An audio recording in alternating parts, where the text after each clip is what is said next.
From Afghanistan soil. This interim government is not an inclusive government. The concerns of so many around the world are for the future of Afghanistan and its people under a Taliban government which is notorious for its misogyny and its violence against women. There is no evidence to date of any interest in providing basic human rights, particularly for women and children. How concerned are you about that? Where Afghanistan goes from here, I'm afraid none of us can predict. We can hope and pray that there's peace after 40 years, that the Taliban, what they have said, that they want an inclusive government, they want women rights in their own context, they want human rights, they've given amnesty. So far what they have said, clearly they want international acceptability. But there's another fallacy. Afghanistan cannot be controlled by outside. They have a history. No puppet government in Afghanistan is supported by the people. It gets discredited amongst the people. So rather than sitting here and thinking that we can sort of control them, we should incentivize them. Because Afghanistan, this current government, clearly feels that without international aid and help, they will not be able to stop this crisis. So we should incentivize them, push them in the right direction. If it seeks legitimacy, it will need to show evidence that it shares the values of those that it is seeking legitimacy for, and that being the West, for example. I grew up watching you as a star of Pakistan's cricket team. The Taliban have said that women shouldn't play cricket. In fact, they've said women shouldn't be involved in sport at all. This is the sort of Taliban that we are seeing today. Do you support that? I mean, women have been protesting about more inclusivity, about their rights. We know women, first-hand experience, women are too frightened to come out their homes. They're too frightened to go to the workplace if they're allowed at all. Do you support their calls?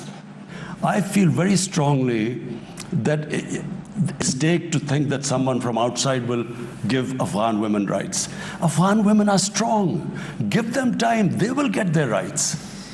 Should women have access to the same roles in public and in private life? Of course, women should have the ability in a society to fulfill their potential in life. The society... So you won't be able to support a Taliban government that doesn't allow that? Is that what you're telling me? No. What I'm saying is that you cannot impose women's rights from abroad. That just... वज़ीर आज़म इमरान खान का CNN को interview. उनका कहना था कि अफ़गानिस्तान में 40 साल बाद अमन आया है। अफ़गानिस्तान को बाहर से कंट्रोल नहीं किया जा सकता है। तालिबान आलमी सतह पर ख़ुद को तस्लीम कराना चाहते हैं। उन्होंने कहा कि अफ़गानिस्तान को बाहर से कंट्रोल नहीं किया जा सकता है। अफ़गानिस्तान में 40 साल बाद अमन आया है। तालिबान आलमी सतह पर ख़ुद को तस्लीम कराना चाहते हैं। वज़ीर आज़म इमरान खान गैर मुल्की मीडिया को इंटरव्यू दे रहे हैं। उन्होंने कहा कि तालिबान आलमी सतह पर ख़ुद को तस्लीम करवाना चाहते हैं। Ahead on Connect the World. Right now I want to bring in our international diplomatic editor Nick Robertson, who's been reporting this past week from Kabul. वज़ीर आज़म इमरान खान की जानिब से इंटरव्यू दिया जा रहा है CNN को। उन्होंने कहा कि अफ़गानिस्तान में ख़वातीन के हकूक़ का तहफ़्फ़ुज़ वो ख़ुद करेंगे। तालिबान के हवाले से वो बात करें। उन्होंने कहा कि अफ़गानिस्तान में 40 साल बाद अमन आया है और अफ़गानिस्तान को बाहर से कंट्रोल नहीं किया जा सकता है। तालिबान आलमी सतह पर ख़ुद को तस्लीम कराना चाहते हैं। उन्होंने कहा कि तालिबान को अपनी बका के लिए आलमी मदद की ज़रूरत है। अफ़गानिस्तान में क्या होगा कोई पेशगोई नहीं कर सकता है। अफ़गान ख़वातीन ताकतवर हैं, वो अपने हकूक़ हासिल कर लेंगी। We trained the Mujahideen to do jihad in Afghanistan. Amongst them was Al-Qaeda, Taliban were part of the Mujahideen groups. We trained them that foreign occupation, fighting against them, is a sacred duty, is jihad, is a holy war. Fast forward to 9/11, US needs us in Afghanistan. George Bush asked Pakistan to help. And he famously said, we will not abandon Pakistan again. Pakistan joined the US war in Afghanistan. Was I the Prime Minister, I would never have done that. Firstly, the same Mujahideen, now we are telling them because US has invaded Afghanistan, now it's terrorism. They turn against us. Then all the tribal belt of Pashtuns on our side of the border, the Pashtun nationalism kicked in. So they had all sympathies with the Taliban, not because religious ideology, because of Pashtun ethnicity. So you must understand what happened. No, I really want people to know. They turned against the Pakistan army as collaborators. So the jihadis turned against us, the Pashtuns turned against us, and the more we tried the military operations in civilian areas, the more collateral damage, the more. So we had 50 militant groups attacking us. And on top of it, they must also know there were 480 drone attacks by the US in Pakistan. Only time a country has been attacked by its ally. The fact is, Washington, it seems, just can't trust Pakistan. There are calls by lawmakers to reassess the relationship with Islamabad now, to reassess its status as a major non-NATO ally. This was the exchange during the US Secretary of State's congressional testimony on Afghanistan on Monday. We used to always hear diplomatically that we have a complicated relationship with with Pakistan. I would say it's often duplicitous. I think you're very right to point at the role that Pakistan has played throughout the past 20 years and even before. And it is one that is involved hedging its bets constantly about the future of Afghanistan. It's one that's involved harboring members of the Taliban, including the Haqqanis. Is that true? And what's your response? They are ignorant. I was listening to them. I have never heard such ignorance. They are absolutely clueless, number one, about what happened in Afghanistan. They were all in a state of shock. The state of Pakistan was under attack for being an ally of the US. We were now supposed to take on also the Afghan Taliban. I was asking you for your response to Blinken's words specifically. He said Pakistan's role has involved hedging its bets constantly about the future of Afghanistan. It's one that involved harboring members of the Taliban, including the Haqqanis. Over the past 20 years, sir, the Haqqani network has been responsible for some of the deadliest terror attacks in Afghanistan's history. It has killed hundreds of Western troops and thousands, let me finish, of Afghan people. In 2011, you will be aware that General Mike Mullen said the Haqqani network acted as, quote, a veritable arm of Pakistan's intelligence. This is a group that now has 4 members in key roles in the Taliban government. Is it any wonder that there is a trust deficit between the West and Pakistan? It is complete ignorance. The Americans did not understand what the Haqqani network was. Haqqani is a tribe. It's a Pashtun tribe living in Afghanistan.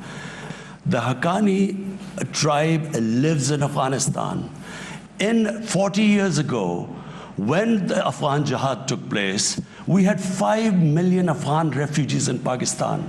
Amongst them were a few of the Haqqanis. And the Haqqanis, Mujahideen, were fighting the Soviets. They were born in a Pakistan refugee camp. So what they were asking us was that in these refugee camps, 3 million people living in the refugee camps, we were supposed to check which one of them was Taliban and which not. That doesn't deny the fact that the Pakistan Intelligence Agency has been funding and supporting the Taliban through the Haqqani network. Funding. You know the total budget of Pakistan? It's $50 billion for 220 million people. $50 billion. Americans were spending $300 million a day. They spent $2 trillion. Was Pakistan did we have the capacity to fund another war? We can barely meet our own expenses. You have admitted that Pakistan's intelligence agency has close ties to the Haqqani network. You have said in the past that you're not sure why the US hasn't leveraged those connections to get the Taliban effectively to the negotiating table. You've always supported dialogue with the Taliban. How much do you, sir, support their ideology, and what is your red line? The strict interpretation of Sharia law as we are seeing it acted out in Afghanistan today?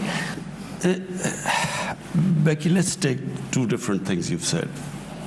Pakistan's ties with the Afghan Taliban, Pakistan's intelligence agencies. Intelligence agencies' job is to have connections with everyone. They speak to everyone. The US CIA would be speaking to Taliban. You know, they have to. That's the job of intelligence agencies. Question is, was Pakistan in a position to take military action against the Afghan Taliban when it was already being attacked from inside? The Pakistani Taliban were attacking the state of Pakistan. Let me just clarify about the Haqqani. Haqqani tribe is in Afghanistan. It's a tribe there.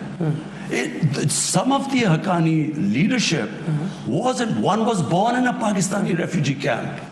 So, and they go back and forth across the border.